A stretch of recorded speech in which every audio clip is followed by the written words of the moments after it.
As Crônicas de Gelo e Fogo é uma obra épica de fantasia e por conta disso, no seu universo existem diversos personagens que são lembrados como guerreiros formidáveis, famosos pelas suas habilidades em duelos e batalhas. Mas será que é possível ranquear esses personagens para descobrir qual o maior guerreiro de todos os tempos dentro da história e do universo de Game of Thrones? Bom, é justamente isso que nós vamos tentar fazer nesse vídeo aqui.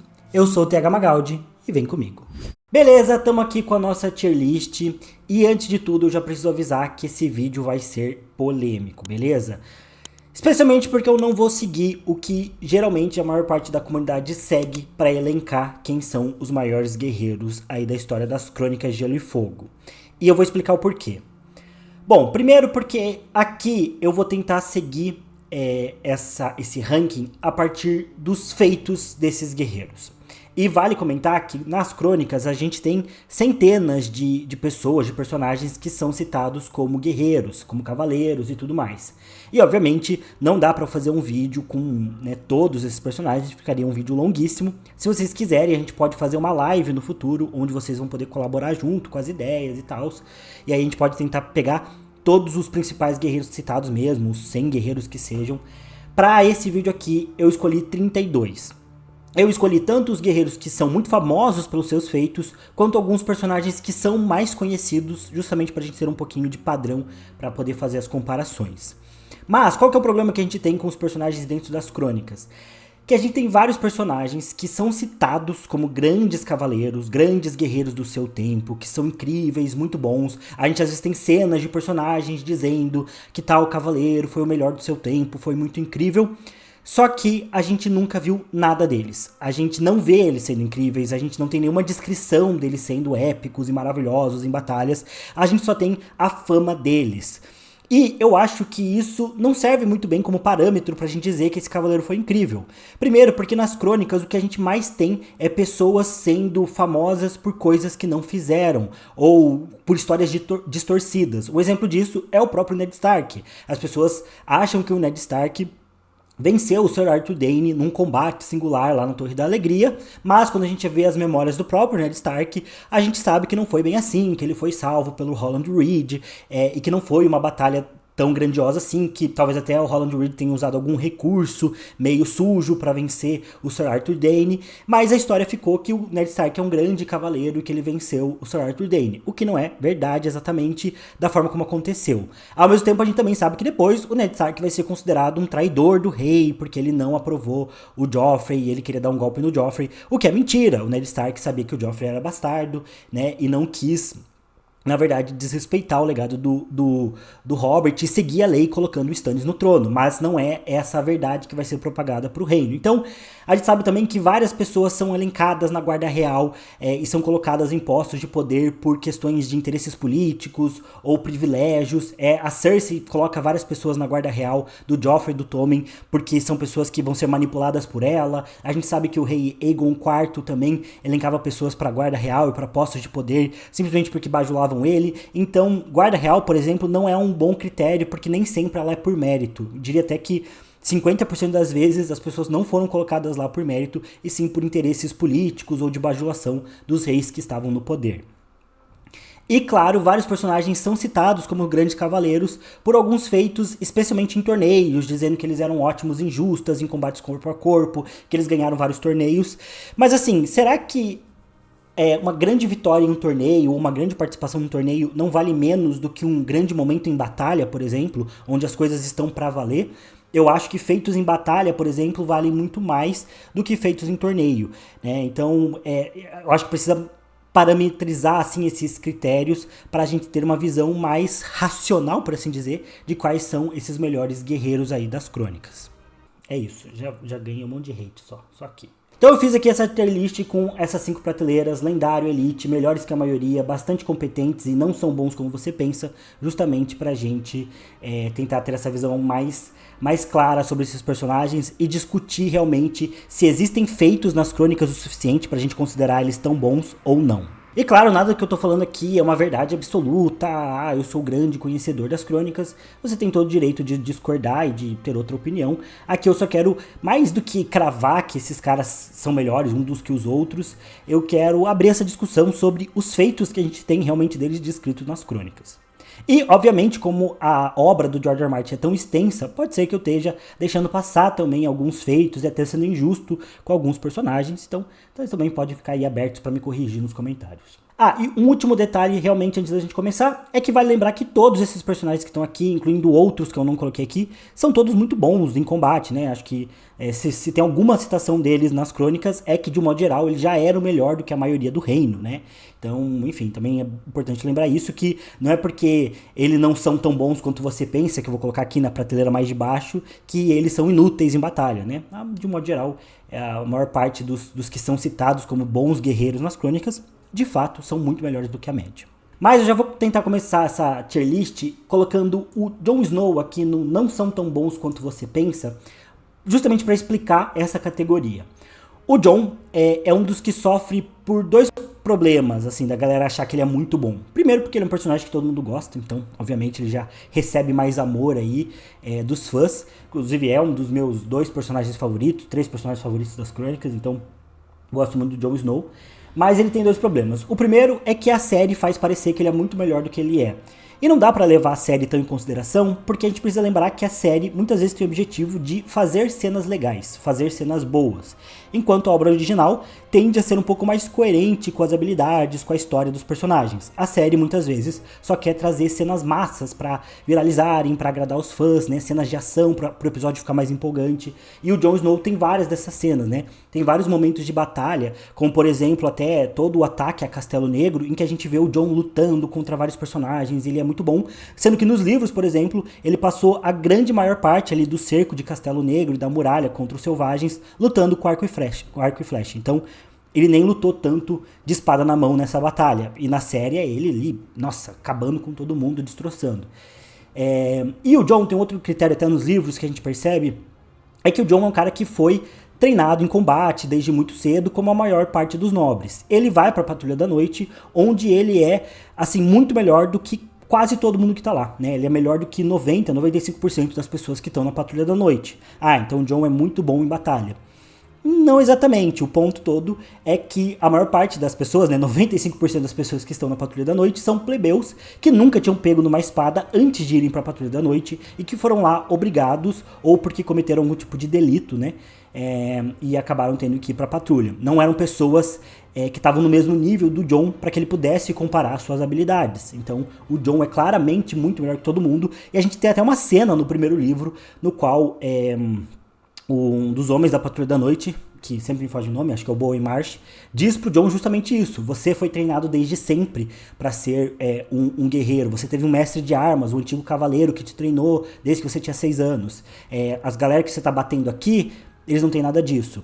E mesmo quando o Jon enfrenta pessoas um pouco mais competentes em batalha, como o Corryn Meia-Mão, a gente sabe que o Corryn queria que o Jon matasse ele, que, né, foi ali um combate meio arranjado, e o Jon enfrentando selvagens que são guerreiros um pouco mais competentes. O Jon deixa muito claro em muitas vezes que os guerreiros do Povo Livre não tem qualquer comparação com os Cavaleiros dos Sete Reinos. Então, enfim, o Jon é muito bom, mas em quase 100% da história, o Jon tá lutando com pessoas que são muito inferiores a ele, tem muito menos treinamento do que ele. Então, assim, ele nem se compara com a maior parte da galera que eu vou trazer aqui. E outro personagem que também tá nessa categoria é o pai do Jon, pai é quem cria, Ned Stark, que também não é tão bom quanto a galera pensa ou quanto a galera tenta trazer. Na série também, o Ned Stark tem uma cena lutando contra o Jaime Lannister, o que faz parecer que eles têm ali meio que o mesmo nível de combate. Não tem. Nos livros, o Ned não enfrenta o Jaime, e a gente sabe que o Ned era um bom comandante militar, que ele era bastante capaz, ele participou de várias batalhas. Eu diria até que tem tudo para ser melhor que o Jon. Não fica tão claro nos livros se o Ned usava gelo como espada de batalha ou se ela só era uma espada de execução para ele.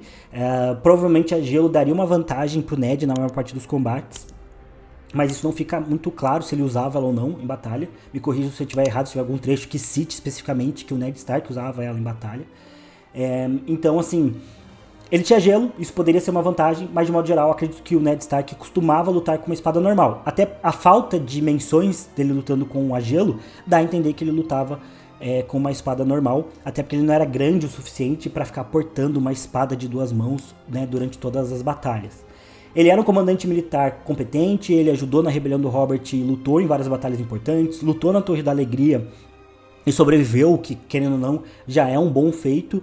Mas eu acho que, de novo, comparado à maior parte das pessoas que estão aqui e que tem feitos que são narrados na história, eu acho que o Ned Stark está abaixo. Aí, subindo um pouco, eu vou colocar, por exemplo, acho que o Jorah Mormont no bastante competentes. O Sir Jorah é um cara que a gente vê mais momentos de batalha, tem mais descrições sobre batalhas dele dentro dos livros das crônicas, contra guerreiros um pouco mais competentes do que o Jon Snow, por exemplo, do que o Jon Snow teve. O Sir Jorah, a gente sabe que ele venceu um torneio, né, quando ele era mais jovem, e né, foi um torneio impactante, tanto que ele conseguiu a mão lá de uma mulher Hightower durante esse torneio, e era em honra dela o torneio. Depois, quando ele ficou pobre, né, e vendeu escravos e o Ned Stark condenou ele à morte, ele fugiu e se tornou um mercenário, o que já deu bastante experiência para ele, então vamos levar em consideração também a experiência dele como mercenário. E a gente sabe que não só ele defende a Daenerys e luta algumas batalhas ao lado por ela e ao lado dela, como também ele enfrenta um Cavaleiro Dothraki, né, para salvar ali a Dany, acho que tanto nos livros quanto na série, e acho que isso também mostra que ele era bastante competente no que ele fazia, mas também nada assim fora do normal. Quer dizer, fora do normal era maior, muito melhor do que o normal, muito melhor do que a média. Mas considerando os que a gente tem aqui, mais uma vez, eu acho que ele fica no bastante competentes. Agora, um exemplo de um guerreiro que tem muito menos fama, mas eu acho que ele é elite, é o Roderick Dustin. Roderick Dustin foi o líder dos Lobos do Inverno durante a Dança dos Dragões. Ele foi a vanguarda do Exército do Norte, basicamente. Ele comandou um exército de homens velhos que não tinham muito propósito para permanecer com suas famílias durante o inverno, então partiram mais cedo para lutar pelo lado dos negros durante a Dança dos Dragões, lutaram pelo lado da Rhaenyra. E o Roderick Dustin é fundamental. Talvez os Lobos do Inverno, junto com os Senhores dos Rios, tenham sido a parte mais fundamental do Exército dos Negros para vencer a Dança dos Dragões, ao lado ali da Rhaenyra. E ele é fundamental durante toda a guerra, participa de diversas batalhas importantes. Ele usava um machado de batalha, e é dito que o exército dele tinha armas, roupas e cavalos piores do que a média, né? Eram roupas usadas, armas velhas, armas enferrujadas, e mesmo assim eles foram brutais. Ele acabou falecendo na primeira batalha de Tumbleton, não sem antes matar 2 senhores Hightower, sendo que quando ele fez isso ele já estava com o braço decepado, e os Lobos do Inverno durante essa batalha enfrentaram uma parte do exército Hightower que estava 10 vezes mais numeroso, e mesmo assim eles abriram caminho durante a batalha, né, e conseguiu com o braço decepado matar ali o Lord Hightower e o seu sobrinho, se não me engano, seu primo, em combate singular. Então assim, é um cara que não tem fama, eu acho que ele não era nem cavaleiro, mas até porque no norte tem pouquíssimos cavaleiros, mas é um cara que tem vários feitos descritos em batalha. Os Lobos do Inverno tem vários momentos em que é dito que eles participaram das batalhas, que eles estavam em menor número, que eles foram essenciais. Inclusive o Roderick Dustin que comanda o ataque que acaba matando o Sir Criston Cole. Então assim, ele é fundamental para a Dança dos Dragões e tem feitos descritos em batalha que mostram o quanto ele era bom. Muito mais do que, por exemplo, o Ned, o Jorah ou o Jon Snow. Bom, aqui também vou colocar alguns que a gente sabe que são bons, mas que eu acho que, enfim, também são às vezes um pouco mais queridos do que a maioria, então eles geralmente são elevados a um nível de serem guerreiros um pouco melhores. O exemplo é o Daario Naharis. Eu diria que o Daario talvez esteja no mesmo nível que o Sir Jorah, os principais, ou talvez um pouco melhor, mas os feitos que a gente tem do Daario são ele ser um mercenário muito competente, né? E o líder ele não é líder dos segundos filhos, né? A série dá uma invertida nisso. Mas, enfim, então ele é um mercenário muito competente, ele traz todo mundo pro lado da Daenerys, ele é muito bom. Mas a gente também não tem, assim, super argumentos pra mostrar o quanto ele é um grande guerreiro. Até algumas lutas que tem na série que são mostradas, são colocadas pro Daario, na verdade quem lutou foi o Bel Azul Forte. E eu acho que o Bel Azul Forte também tá aqui bastante competentes, só que eu acho que eu prefiro o Belwas pra lutar por mim do que o Jorah ou o Daario, talvez.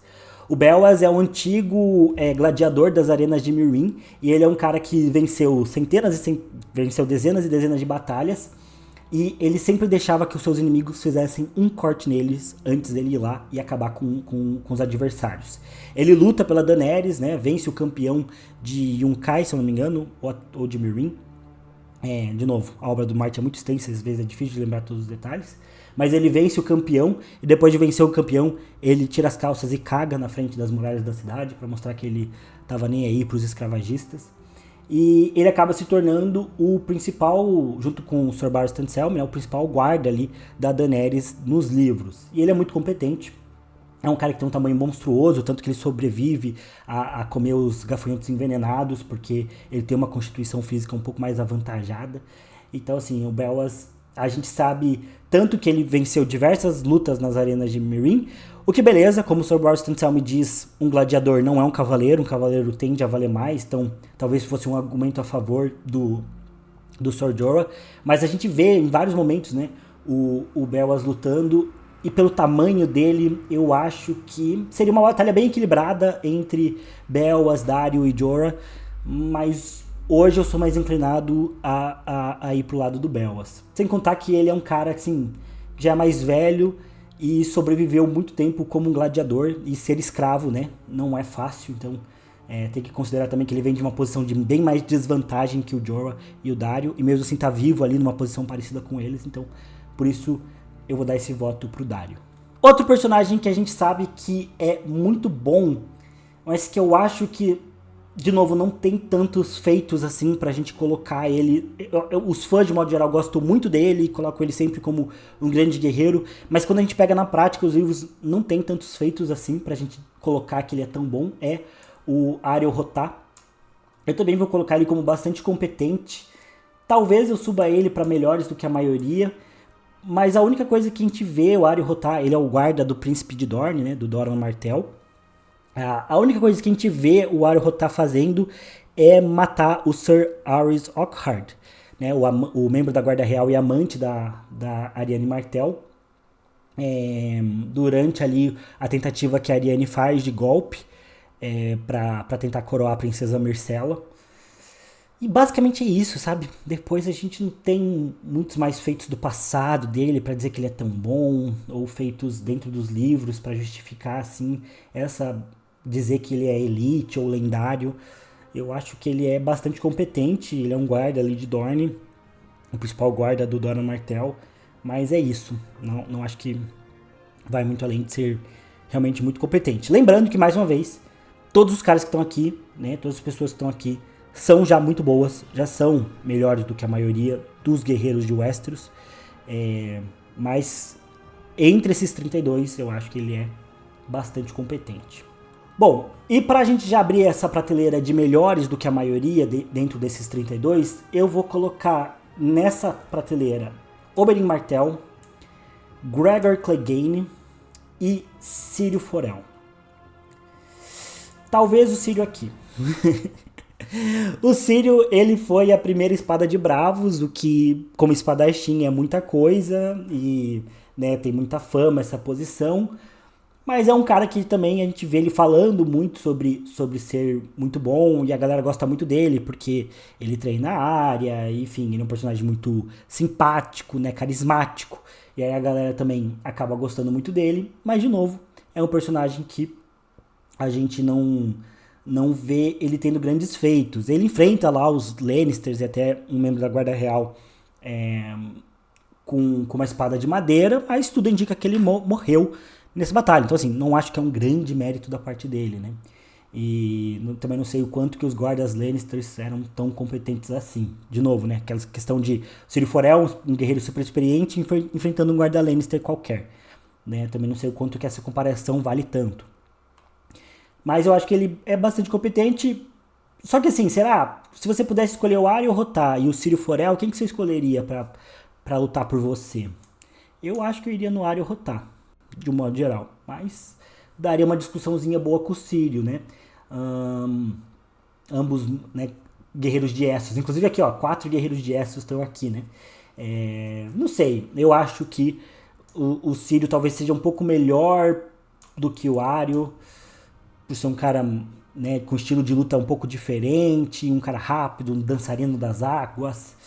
Mas de modo geral, acho que a gente também não tem tantos feitos dele pra dizer que ele é melhor do que a maioria, do que ele é elite, do que ele é lendário. A gente não tem na obra grandes momentos do Círio Forel. Não importa o quanto você goste dele, não tem tantos momentos assim dele sendo super bom.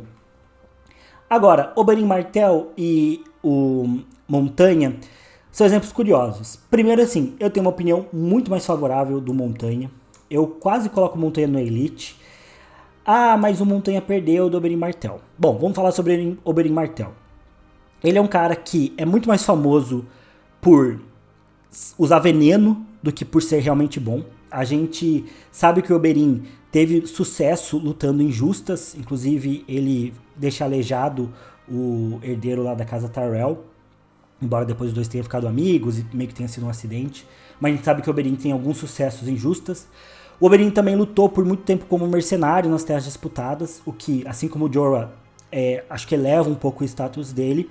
E a gente vê ele, de fato, vencendo o Gregor Clegane. Mas precisamos fazer aqui algumas observações. Primeiro, que muito provavelmente o Ser Gregor tinha gigantismo. Assim como Tyrion tem nanismo, o Ser Gregor provavelmente tinha gigantismo. E é descrito nos livros que ele tinha grandes dores de cabeça, assim, uma coisa quase que incontrolável, provavelmente por conta dessa doença dele. Se eu não estiver errado, inclusive, é um sintoma comum de pessoas que tenham algum tipo de gigantismo. E por conta disso, provavelmente quando ele lutou contra o Oberyn, ele estava num estado ali muito difícil de controlar essas dores, estava já no estágio bem avançado desse problema que ele tinha. Não à toa, um dos motivos provavelmente pelo qual ele era talvez tão cruel e tão absurdamente brutal era porque ele tinha essa dor constante e frequente ali que impedia ele de tomar decisões um pouco mais racionais. Não estou passando pano, mas talvez seja parte aí da construção do personagem. Só que por que eu prefiro um pouco o Ser Gregor? De novo, pelos feitos que são narrados. A gente tem dezenas de momentos dentro da obra no qual a gente sabe que o Ser Gregor participou de batalhas, confrontou inimigos e simplesmente destroçou. Ele é um guerreiro muito qualificado. Ele foi enviado pelo Tywin Lannister no começo da Guerra dos Cinco Reis para detonar as terras fluviais. Ele fez isso, enfrentou cavaleiros, invadiu castelos, sempre liderando ali à frente do seu exército e sendo muito eficiente. Depois ele vai enfrentar a Irmandade ali, a Irmandade Sem Bandeiras, na figura do Beric Dondarrion, né, e do Thoros de Myr, e também vai matar o Beric Dondarrion, se eu não me engano, 3 vezes, e o Beric Dondarrion era um bom cavaleiro. Então o Ser Gregor realmente depois também vai lutar contra as forças dos Boltons, junto do Tywin Lannister. Ele era um guerreiro muito importante para o exército Lannister de um modo geral, não só pelo medo que ele incumbia nos inimigos, não só pela brutalidade, mas porque ele era muito bom. Então a galera fala assim, mas o Oberyn venceu o Montanha. Quer dizer, vamos deixar bem claro, né? O Montanha venceu. Quem venceu o julgamento por combate? O Montanha. Tyrion foi acusado de assassinato, foi condenado à execução porque o Oberyn perdeu. Né? O Oberyn estava para o Tyrion foi condenado à morte, por quê? Porque o Oberyn perdeu. Então quem venceu foi o Montanha. Mas beleza, simbolicamente, né? O Oberyn venceu o Montanha, só perdeu ali pela arrogância dele, beleza. Mas tem muito mais feitos do Montanha. E de novo, o Oberyn usava veneno, que não é necessariamente uma coisa legal, até por lei, se eu não me engano, usar nos combates. E acho que isso muda um pouco o critério para a batalha, porque a gente tá falando da habilidade do Oberyn, mas ele usa veneno. Então é a mesma coisa que, sei lá, pegar um pistoleiro e dizer, né, ele dá um tiro no inimigo, vence, daí dizer que ele é melhor em combate porque ele tinha uma arma muito superior, no caso do Oberyn, o veneno. Não sei, eu acho que num combate justo no qual o Oberyn não usasse veneno, o Montanha tinha uma boa chance de vencer. E vamos combinar que assim como... Beleza, se você quer considerar o veneno como algo que está dentro do contexto do Oberyn como guerreiro, então a gente precisa colocar a arrogância do Oberyn também como parte do que formava ele como guerreiro. Se a gente vai considerar o veneno, vamos considerar também a arrogância. E por conta da arrogância, o Oberyn acabou com o cérebro esmagado. Então, de novo, o Montanha teria vencido. Então, o Montanha não só por isso, mas por ter vários feitos descritos na Guerra dos Cinco Reis, por ter participado de várias batalhas, por ter matado cavaleiros e lords durante os momentos de batalha, pela fama também que ele tem, que a gente vê dentro das crônicas, o medo que ele causa nos inimigos. Acho que juntando tudo isso, eu diria que ele não só é melhor do que a maioria, mas ele é melhor do que o Oberyn. Se fosse um julgamento por combate, quem que você chamaria? Oberyn ou Montanha? Eu acho que eu chamaria o Montanha. Enfim, aqui daí a lista já vai ficando, né, um pouco mais difícil de decidir.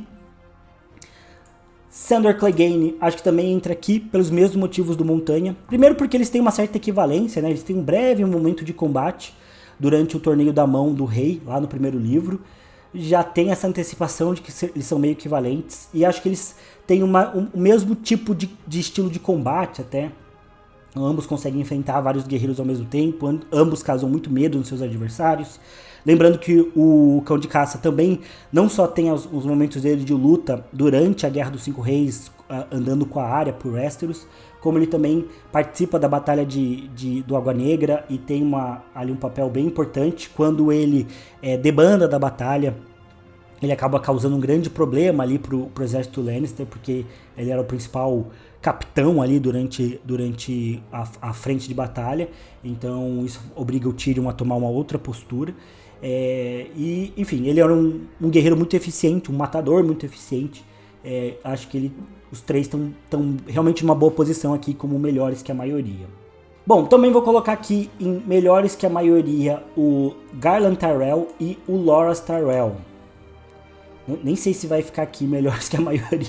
Talvez a maioria fique na elite. Mas por quê? Porque os irmãos Tyrell, acho que eles são bem parecidos. São dois personagens que, por exemplo, são ditos nas crônicas que eles são muito bons, mas a gente não tem tanto feitos assim deles, né? Pra colocar eles aqui. Então, se eu fosse reorganizar essa prateleira, talvez eu colocasse assim. O Garland Tyrell, o Loras diz que é melhor do que ele e que o Garland luta com 3 inimigos ao mesmo tempo pra treinar, algo assim, 5 guerreiros ao mesmo tempo pra treinar. O Loras acaba entrando pra Guarda Real, o Jaime diz que eles são muito parecidos. O Garland lidera, se não me engano, a frente de batalha durante a Batalha do Água Negra do exército Lannister, quando os Lannister Tyrell chegam, vestindo a armadura do Renly.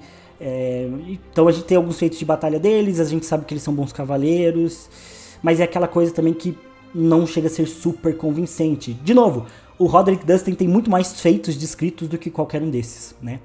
Matar dois lords sem um braço, pra mim, vale muito mais durante a batalha do que qualquer coisa que esses aqui tenham feito na história. Então, assim, prefiro o Roderick Dustin do que qualquer um desses aqui. Um que vai ser bem polêmico que eu vou colocar aqui é o Geralt Hightower, como bastante competente. Por quê? Geralt Hightower, Touro Branco, é um cara que também é muito lembrado como um grande cavaleiro da Guarda Real, como um cara muito competente, mas a gente sabe pouquíssimos feitos dele. A gente sabe que ele participou da Guerra dos Reis das Nove Moedas, que ele até liderou o exército do Trono de Ferro quando o Ormond Baratheon ficou ferido.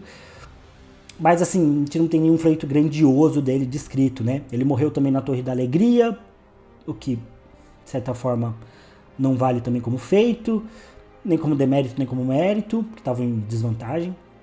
E também, a gente sabe que ele lutou na Irmandade, contra a Irmandade da Mata do Rei, num momento ali, num evento em que também lutou o Jaime, o Sir Arthur Dayne. Mas o Geralt Hightower é dito que ele machucou a mão, né? Lutando contra um fora da lei que não era nem necessariamente um cavaleiro super bom, e sim um fora da lei qualquer. E ainda assim ele ficou ferido a ponto de sair da batalha. Então é um cara que eu acho que era bastante competente, senão provavelmente não seria um senhor comandante da Guarda Real acima do Arthur Dayne.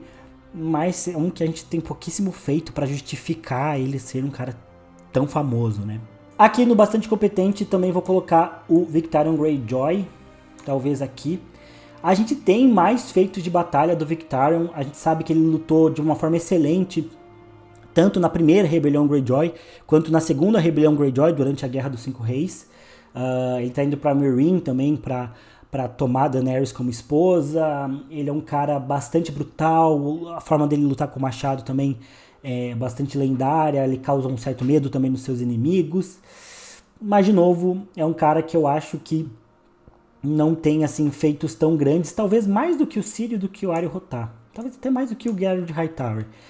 Mas, enfim, acho que as batalhas que a gente vê do Victarion lutando e vencendo não dão a entender que ele enfrentou algum inimigo assim de uma forma tão equilibrada. E assim que eles pegaram ali as Ilhas Escudos meio de surpresa, e por isso que tiveram uma vitória até meio que fácil, os Nascidos de Ferro. Então a gente ainda não tem também um grande feito do Victarion. Talvez melhores do que a maioria. É que durante a primeira rebelião Greyjoy ele queimou a frota Lannister, né, lá em Lannisporto. Mas, de novo, também nenhum feito assim de uma luta singular do Victarion. Então vou deixar ele aqui. Daemon Targaryen, outro polêmico. Acho que é bastante competente também. Daemon, a gente sabe que ele modernizou a patrulha da cidade, que se tornou os Mantos Dourados a partir da direção dele. A gente sabe que ele lutou nos degraus e que ele foi muito importante. Só que uma coisa dos Targaryen que tinham dragões, que eu também vou falar depois do Aegon e da Visenya. Quanto dessa habilidade deles vinha da habilidade normal mesmo, do X1 que eles tinham, quanto vinha dos dragões. Porque vários feitos que a gente tem do Daemon são dele com Caraxes. Ele até enfrentou o Kragas Dahar e venceu ele num combate singular, como a gente vê lá em House of the Dragon. Acho que isso é um feito legal. Talvez coloque ele no melhor do que a maioria por conta disso. Talvez até na frente do Loras. Mas, de novo, poucos feitos assim na prática. Depois, durante a Dança dos Dragões, a maior parte das coisas que o Daemon faz é lutar com o Caraxes, né, montado no dragão. E daí, se for colocar os dragões aqui, eles vão estar todos em lendário, né? Porque os dragões são muito superiores, né, em combate. E já que eu mencionei eles, vamos falar de alguns outros Targaryens que estão aqui. Começando pelo Aegon. Acho que Aegon também era melhor do que a maioria. Visenya também. Talvez dê pra colocar eles em Elite. Mas, de novo, a maior parte dos feitos que a gente tem do Aegon I e da Visenya são montados em dragão durante a Guerra Dornesa. A gente até sabe de alguns combates no X1 que eles tiveram e venceram. Até nos livros dá a entender que talvez a Visenya fosse até melhor do que o Aegon. Diz que ela salva ele em um momento, por exemplo, durante um ataque, no qual ela depois insiste que eles criem a Guarda Real. Mas o Aegon, pelo menos, ele chega nas Ilhas de Ferro e ele enfrenta lá o Senhor das Ilhas de Ferro no X1 e vence, o que acaba virando também essa parte da guerra a favor dele. Então eles têm feitos, mas, de novo, né, muito do que eles fizeram foi montado nas costas de um dragão, e daí que sai a maior parte das suas... Né, da sua fama. De novo, vai ter um monte de gente que vai dizer nas crônicas que eles são grandes cavaleiros, grandes guerreiros, mas isso vai acontecer para quase todo mundo aqui. Quase todo mundo dessa tier list tem gente dizendo nas crônicas que eles eram muito bons, que eles eram os melhores do seu tempo, mas sem grandes feitos para mostrar mesmo, para narrar. Então, por isso, melhores que a maioria. Vou colocar mais uma aqui na Elite, que é o Khal Drogo. E eu vou explicar o porquê. O Khal Drogo também é um cara que a gente não vê tanto ele na prática lutando. Mas talvez seja até uma hipocrisia da minha parte, mas eu vou colocar ele aqui para representar toda a elite dos Dothraki. Porque o George R. R. Martin também perde tanto tempo na história construindo essa imagem dos Dothraki como guerreiros fabulosos, incríveis e maravilhosos, e coloca que o Khal Drogo nunca foi derrotado, que ele é, né, o senhor de um enorme Khalazar, e depois a gente sabe que ele participa de algumas batalhas ali contra outros Khalazares e sai vitorioso, apesar dessas batalhas não serem explicitamente narradas pra gente. Mas o Khal Drogo tá aqui para representar meio que essa elite do Dothraki, né? E não necessariamente só os feitos dele. Então vou deixar isso bem claro. Por isso que eu vou colocar na elite, porque o George R. R. Martin não só cita, mas constrói de um modo geral toda essa fama dos Dothraki como esses guerreiros muito formidáveis. E eu vou colocar o Khal Drogo aqui para representar isso, para representar esse status dos Dothraki como os melhores guerreiros do mundo, né? O povo que tem a melhor cultura de batalha do mundo, né? Meio que os espartanos ou até os mongóis dessa época, uma mistura, né? De espartanos com mongóis dessa época são os Dothraki. Por isso que eu vou colocar ele aqui na elite, representando todo esse conceito que a gente tem tão bem estabelecido na obra, né? Que não é só fama de um personagem específico, mas é algo que é descrito e repetido muitas vezes durante os 5 livros das crônicas. Bom, estamos chegando já na parte dos melhores que a gente tem aqui. Só antes de tudo, quero colocar o Ryan Redwine aqui nessa lista de bastante competentes. Ele é constantemente descrito na obra como um dos melhores guerreiros, como o melhor guerreiro do seu tempo, ali no período pré-Dança dos Dragões e até no começo da Dança dos Dragões. Ele é descrito como muito bom, muito competente, um grande cavaleiro, o melhor do seu tempo, mas de novo, não tem absolutamente nenhum feito dele assim que valide essa fama que ele tem. Então, é dito que ele era um bom cavaleiro, mas assim, o Loras também é dito e pelo menos a gente vê ele, né, lutando em alguns momentos. Então, assim, não consigo me convencer de que o Ryan Redwine é tudo isso, comparado aos outros que estão aqui. Aí já vamos falar de alguns outros que têm alguns feitos que são bem específicos, mas que são descritos pelo menos na obra e que eu acho que dão um pouco mais de status para eles. O primeiro é o Gwaine Corbray, que participa da primeira rebelião Blackfyre, e é dito que ele tem uma batalha contra o Daemon Blackfyre, carregando a Senhora Desespero, que é uma lâmina de aço valeriano, e é dito que ele tem uma longa luta de 1x1 com o Daemon Blackfyre, no qual os dois saem feridos. O Gwaine Corbray acaba perdendo e depois falece, mas diz que é uma luta lendária, e considerando que ele era um grande cavaleiro também, enfim, e tem essa descrição tão específica dessa batalha que ele tinha, eu acho que isso aumenta o status dele, né? Então, de novo, George R. R. Martin pelo menos parou para descrever o momento de batalha épica que esse cara tinha. Ele tinha uma espada de aço valeriano, então ele tinha um equipamento acima da maioria, então por isso que eu vou colocar ele aqui. Mas um lado meu diz que, né, ele estaria no mesmo nível que o Aegon e que a Visenya. Mas, de novo, o Gwaine Corbray, pelo menos ele tem um feito de batalha física, de uma luta específica, né, contra um grande cavaleiro que ele luta. Então tem uma construção que justifica dizer que ele era muito bom, que ele era de elite, porque ele lutou contra o Daemon Blackfyre. Que eu também vou colocar aqui. Eu ainda prefiro o Roderick Dustin do que o Daemon Blackfyre, mas, de novo, a história também diz que o Daemon Blackfyre foi o melhor cavaleiro da sua época. Na época dele, ele foi o mais novo a ser condecorado cavaleiro.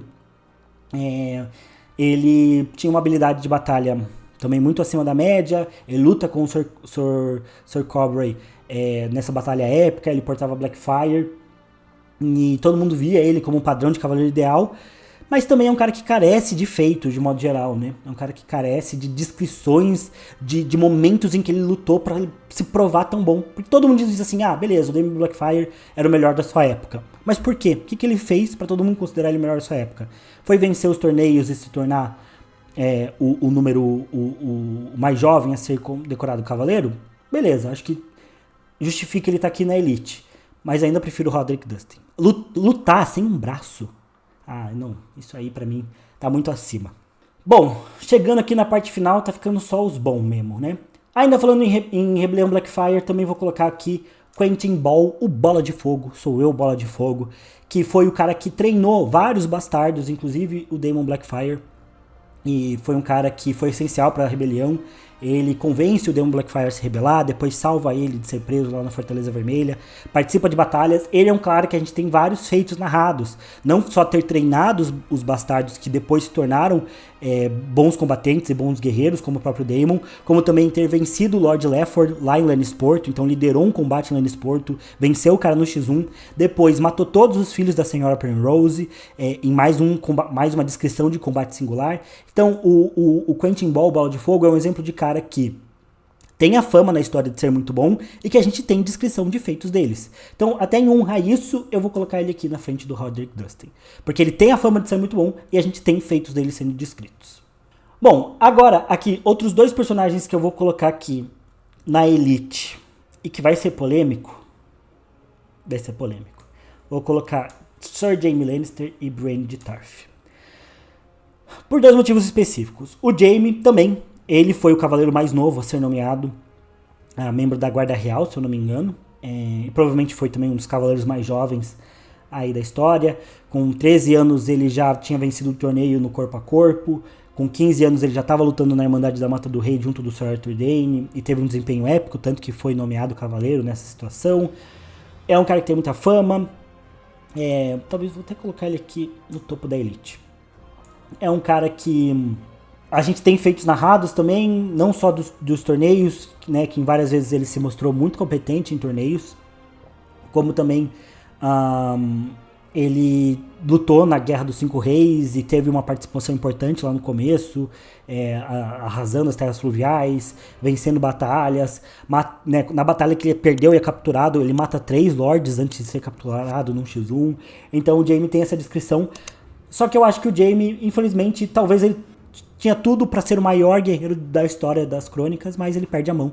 O que acaba cortando, né, uma história de um cara que era muito promissor e acabou se perdendo. Pense em qualquer jogador de futebol aí que você conheça, que tinha tudo para ser o melhor de todos os tempos e, né, por questões externas, a habilidade dele acabou se perdendo e não sendo tudo isso. Esses dias eu vi um vídeo sobre Diego, que era uma grande promessa do futebol brasileiro, mas que por algumas decisões ruins de carreira acabou não vingando tanto quanto poderia, sendo que ele era considerado tão bom quanto Messi e o Cristiano Ronaldo na época.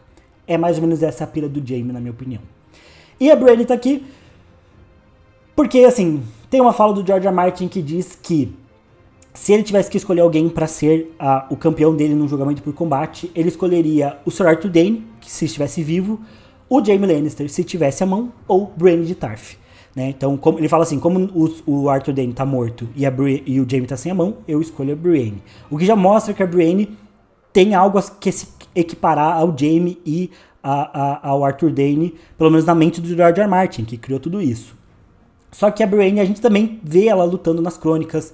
Ela, desde os 16 anos, já enfrentou alguns pretendentes a marido dela para provar que ela não podia ser submissa a eles, sendo que ela era muito superior a eles em combate. Depois, ela, quando tá entrando pra guarda do Renly, vários senhores ali do Renly e tal começam a querer disputar a virgindade da Brienne. E pra provar que eles são todos babacas, ela vence eles em combate, inclusive humilhando o Sir Loras em combate.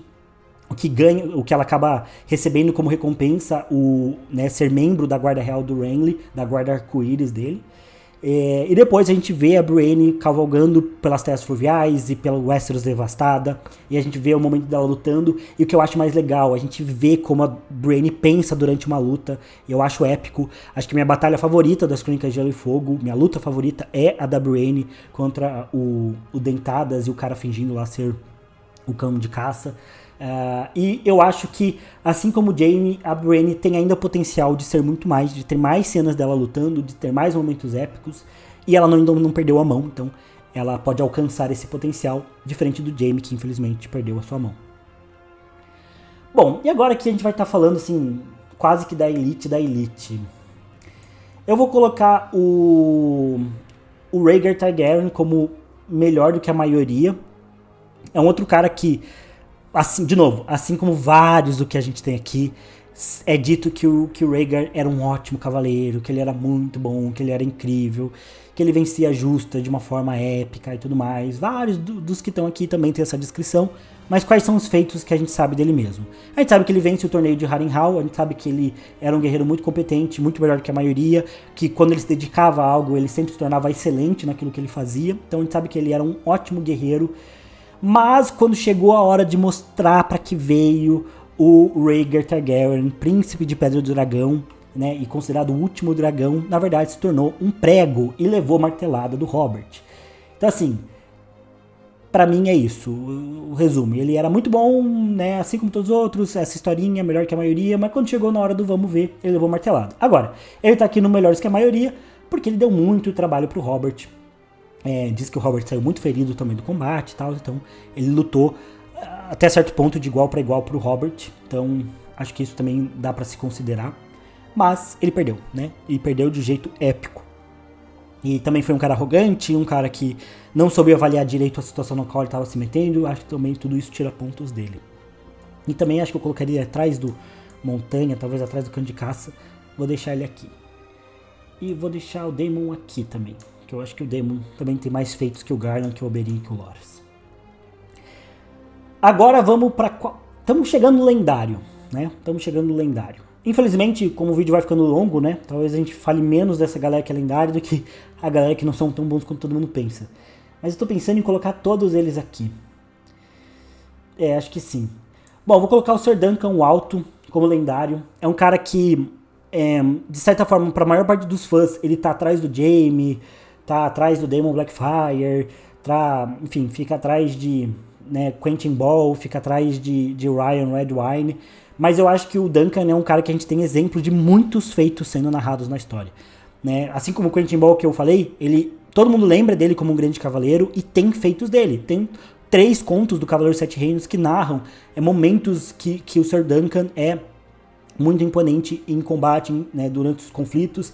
Como ele veio da Baixada das Pulgas, ele não era um nobre. Eu acho que isso conta a favor dele. Ou seja, em momento nenhum ele cresceu por favoritismo, e sim por mérito, por se provar mesmo um grande cavaleiro. Inclusive, talvez ele nem fosse cavaleiro, talvez ele tenha mentido, né? Ele nem tenha sido nomeado cavaleiro de verdade. Mas se provou ser muito digno desse título. Em todos os contos ali do Cavaleiro Sete Reinos, a gente vê momentos em que ele usa estratégias diferentes para se superar, para vencer os seus combates. Era um cara que em algumas vezes falhou em torneios, mas que ainda assim, depois, né, dos eventos do Cavaleiro Sete Reinos, quando ele já era membro da Guarda Real, a gente sabe que ele participou de torneios e teve performances muito boas. A gente sabe que ele enfrentou num combate, num julgamento por combate, o Lyonel Baratheon, Tempestade Risonha, quando ele entrou em desafio contra o rei e venceu, né, de uma forma tão impactante que o Lyonel Baratheon simplesmente se rendeu e acabou com a rebelião, só na base ali do Ser Duncan ser muito bom. Então a gente tem vários feitos dele narrados e ele também é considerado um grande cavaleiro, então acho que tem tudo para ser lendário. Sem contar que ele é lendário mesmo. Outro que vai estar aqui no lendário é o Maegor, o Cruel, que também era incrível. Venceu o julgamento de 7, o julgamento de combate por 7, participou de batalhas, era famoso também na sua época por ser um grande guerreiro.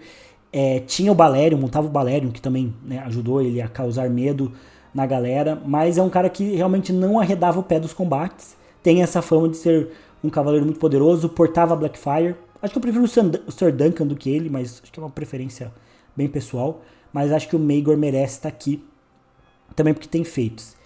Talvez na Elite, pensando agora, mas enfim, acho que o Maegor tem feitos narrados, venceu o julgamento por 7, ele foi o único sobrevivente do julgamento por 7, um cara que realmente não fugia do combate, enquanto você não matasse o Maegor, ele estaria lutando. Então eu acho que ele tem essa vibe bem lendária mesmo. Salvou a dinastia Targaryen, porque se não fosse ele, a Fé dos Sete talvez tivesse tomado o controle de Westeros, porque eles estavam assim, realmente causando um grande problema ali em Westeros. Então o Maegor, ele é não só um comandante experiente e foi um líder muito duro, a ponto de ser cruel, inclusive, mas acho que ele tem os feitos e tem a fama necessária para estar em lendário. Na frente deles, com certeza, o Aemon Cavaleiro do Dragão. É um cara que participou da Segunda Guerra Dornesa, Terceira Guerra Dornesa, e foi muito bem sucedido sempre que lutou. Ele chegou a ficar preso, né? Ele serviu a 4 reis diferentes, se eu não me engano, como membro da Guarda Real. Se eu não estiver enganado, foram 4 reis diferentes, sempre fazendo todo o possível para defender os seus reis, sempre lutando, participando de momentos épicos de justas, quando ele lutou pela honra da irmã contra o Aegon IV e triunfou, né, mesmo fingindo ser um cavaleiro misterioso. Depois ele até morreu, inclusive defendendo o próprio irmão, que era um escroto, mas mesmo assim ele morreu defendendo o irmão de uma tentativa de assassinato e matando 2 caras no processo. Ele é um cara que tem os feitos, é considerado dentro da obra o cavaleiro mais cavaleiresco da história aí de Westeros. E então é mais um que tem os feitos e que merece estar aqui. E de novo, não só participando de torneio, mas é um cara que tem esses feitos narrados em batalha. Eu acho que conta muito mais você ter participado de combates reais do que só torneios. E o Aemon era épico nos torneios e também teve performances importantes na guerra, então lutou lá em Dorne. Chegou a ser preso em determinado momento, mas também teve suas fases boas na guerra, né, lutando e provando seu valor, e também fazendo o que ele tinha que fazer, que era defender o rei. Na época em que a Guarda Real valia alguma coisa, era a época, né, que a gente tinha Ser Duncan o Alto, tinha Aemon Cavaleiro do Dragão. Parece que a Guarda Real decaiu muito do nível dela, né? Mas não tanto, né? Aqui também vou colocar Robert Baratheon como Elite. É o meu guerreiro favorito das crônicas, não vou mentir. E talvez pese um pouco essa minha opinião pessoal. Mas tudo que a gente tem descrito durante a rebelião do Robert mostra que ele era fenomenal. Tem a primeira batalha que o Robert tem foi quando ele declarou rebelião ao Trono de Ferro. Na verdade, primeiro ele tem uma batalha lá no Vale de Arryn, no qual ele lidera o combate, consegue vencer e abrir caminho para que ele possa voltar para as Terras Fluviais. Então, primeira batalha ele já foi épico, já liderou o combate, já enfrentou a galera, já venceu. Depois ele vai para as Terras Fluviais reunir os seus lords, né, e vassalos. Parte desses lords não querem lutar contra o Trono de Ferro, então eles tentam se reunir para enfrentar o Robert. O Robert intercepta cada um dos exércitos e num dia só ele vence 3 batalhas contra os seus próprios vassalos, o que convence todo o resto da galera a lutar ao lado dele contra os Targaryen. E depois a gente tem momentos da Batalha dos Sinos, enfim, do Septo de Pedra também, que são momentos em que dizem que o Robert teve um papel fundamental, que ele liderou os seus soldados, lutou na frente da batalha e foi decisivo pro combate, tendo também combates singulares, vencendo outros lords no processo. Então a gente tem todos esses feitos descritos. Até que chega o momento do tridente, no qual ele enfrenta o Rhaegar Targaryen e maceta ele. E acaba acabando com a dinastia Targaryen ali no tridente. Então o Robert é um cara que a gente tem todos os feitos. Depois decaiu muito, né? Quando ele se tornou rei. O Robert era um guerreiro e não um rei. Quando ele se torna rei, ele acaba quase entrando parece uma depressão, no estágio ali de fuga da realidade, vira um péssimo rei e também perde toda dessa compostura que ele tinha em batalha, fica, né, fora de forma e tudo mais. Então ele decaiu muito, mas a gente pensando no Robert, não na vida toda, né, mas no seu auge, eu acho que ele era lendário e com certeza eu escolheria o Robert para lutar por mim do que qualquer um aqui dessa lista, qualquer um aqui. Só tem 2 pessoas que eu acho que ficam na frente do Robert, né? Já vou colocar aqui Sir Arthur Dayne e Sir Barristan Selmy. Só que assim, gente, eu vou admitir que eu vou colocar o Sir Arthur Dayne no lendário só porque senão vai ter um monte de comentário dizendo que ele tem que ser lendário. Porque pra mim, talvez a maior incoerência das Crônicas de Gelo e Fogo é esse papo de que Sir Arthur Dayne é o maior cavaleiro de todos. O George R. R. Martin disse isso, que é o favorito dele, que ele acha que é o melhor e tal. Só que eu acho uma incoerência do Martin, porque a gente tem basicamente nada pra provar que o Sir Arthur Dayne é tão bom quanto o Martin diz que ele era. E isso me incomoda muito, porque o Martin insiste tanto em entrevista e tal, que o Sir Arthur Dayne é tão bom, mas por que não provou isso nos livros? Por que não colocou isso nos livros? A gente sabe que o Sir Arthur Dayne era bom porque ele lutou contra a Irmandade da Mata do Rei, que pra mim não é um inimigo digno, porque não eram grandes cavaleiros, não era um exército de um outro lord lutando com força total, era um bando de fora da lei, desfarrapado, lutando e causando terror ali nas terras da coroa. Aí o Sir Arthur Dayne vence eles, e depois na Torre da Alegria, parece que o Sir Arthur Dayne quase que é o único a sair vivo, por mérito, e aí o Rolland Reed vai lá, usa um golpe pra matar ele. O Ned Stark acha que o Arthur Dayne é o melhor cavaleiro de todos os tempos, mas não sei se também não é uma culpa que o Ned Stark sente, porque o Arthur Dayne talvez tenha morrido de uma forma não muito justa ali na batalha. Eu digo não muito justa porque foi uma espécie de revelação que a série trouxe ali, né, que o Rolland Reed teria matado o Arthur Dayne por trás. Os fãs teorizam de que talvez o Rolland Reed tenha largado dentro do Sir Arthur Dayne para matar ele. Eu gosto muito dessa teoria. Então talvez o Ned Stark se sinta culpado por conta disso e não por conta de realmente o Arthur Dayne ser tão bom. E de novo, não tem feitos, tem só a palavra do George R. R. Martin. E eu vou colocar aqui porque a palavra do autor vale muito. Mas que fique claro, o George R. R. Martin diz que se o Barristan Selmy e o Arthur Dayne lutassem, se o Arthur Dayne tivesse com a Alvorada, ele seria o vencedor. Mas se não tivesse com a Alvorada, a luta seria totalmente imprevisível. Isso me diz que no padrão, sem a Alvorada em conta, que é talvez a espada mais legal que exista nas crônicas, né, feita de um meteorito, e a espada dada para os membros da Casa Dayne, que são bons cavaleiros. Sem essa espada, né, meio mágica levando em conta, eu acho que dá para colocar o Sir Barristan Selmy como o melhor cavaleiro, porque o próprio Martin diz aqui, né, que eles têm uma habilidade equivalente, e ao contrário do que o Martin fez com o Arthur Dayne, para o Sir Barristan Selmy ele descreveu vários feitos. Desde os 10 anos o Barristan Selmy tá lutando torneios e ficando famoso por isso, tanto que é aí que ele ganha o título de O Ousado, por ter ido lutar num torneio com apenas 10 anos. Com 14 ele vence o primeiro torneio dele no combate corpo a corpo, vai ser colocado como cavaleiro muito cedo também, depois vai, enfim, participar da batalha lá do Rei das Nove Moedas, abrindo caminho e matando num X1 o Maelys Blackfyre, dando fim à rebelião Blackfyre, a quinta rebelião Blackfyre. Então já é um feito de poder dele. Depois ele vai invadir Vaal d'Ocaso pra salvar o Rei Aerys, matando uma galera no meio do caminho, sozinho, quase um James Bond numa missão pra salvar o rei. Então ele era super elite. Depois, quando ele vai servir a Daenerys, fica muito claro que mesmo estando velho, ele ainda é muito mais capaz do que basicamente todos os guerreiros que a Daenerys já viu, né? Ele toma Meereen depois quando a Daenerys foge, ele vai liderar o combate contra os Yuncaítas no segundo cerco de Meereen. A gente já tem até esse capítulo liberado dos Ventos do Inverno, no qual ele vence a primeira batalha contra o cerco dos Yuncaítas. É um cavaleiro super qualificado, super competente. E também quando ele é dispensado da guarda real, manda uma galera ir atrás do Barristan, e mesmo assim ele dá uma surra na galera, mesmo de desvantagem, ele vai lá, mata os caras que foram enviados pra capturar ele. Então assim, o Barristan é épico, ele tem a fama, a gente vê ele lutando nas crônicas várias vezes, e a gente tem os feitos do passado que realmente colocam ele como muito bom, e a gente tem basicamente o George Martin dizendo que, tirando a Alvorada, ele era bem equivalente ao Sir Arthur Dayne. E eu acho que como ele tem mais feitos aí na história, ele merece essa posição aqui de ser o melhor cavaleiro de todos. Essa é a minha lista, mais uma vez. Muitos outros cavaleiros famosos das crônicas que poderiam estar aqui, mas eu não trouxe, né? Porque eu escolhi ali os 32. Outra coisa importante de contar é que eu sei que é uma lista polêmica, que vai ter gente discordando, que vai ter outros argumentos aí pra alavancar alguns personagens que estão aqui para outras posições ou descer, mas de novo, eu quis me basear muito mais nos feitos que são lembrados desses personagens. O Aegon, acho que é um bom exemplo de cara que era dito que era muito bom, que todo mundo, o Rhaegar também, né? Pessoas que eram ditas que eram muito boas, que, né, grandes cavaleiros, que tinham muita habilidade, mas a gente tem pouca descrição do porquê que eles eram lembrados como tão bons. A gente tem pouca descrição de feitos deles mesmo, né? Eu coloco o Aegon aqui na frente do Melhores que a Maioria, porque ele ainda assim, a gente sabe que ele enfrentou combates singulares, que ele venceu guerras, que ele era um guerreiro muito competente mesmo. Mas o Rhaegar, por exemplo, a gente tem toda a fama, mas não tem descrição de feitos dele. Outro detalhe, podia estar aqui membros como o Horus Baratheon, o Robb Stark podia estar aqui também.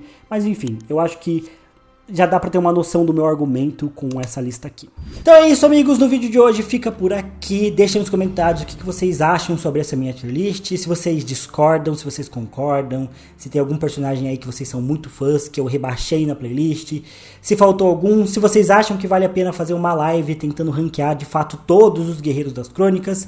Eu vou estar lendo tudo e respondendo o que eu puder.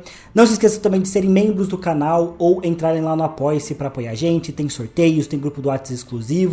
E no futuro também vai ter muito mais conteúdo aí para os nossos membros e apoiadores. Lembrando que a gente também tem uma live aí toda semana para ler, analisar e discutir os livros das Crônicas de Gelo e Fogo, capítulos a capítulos. Mas é isso, também não se esqueça de deixar o like, se inscrever no canal caso vocês ainda não sejam inscritos, que eu vejo vocês no próximo vídeo. Valeu, falou e até mais.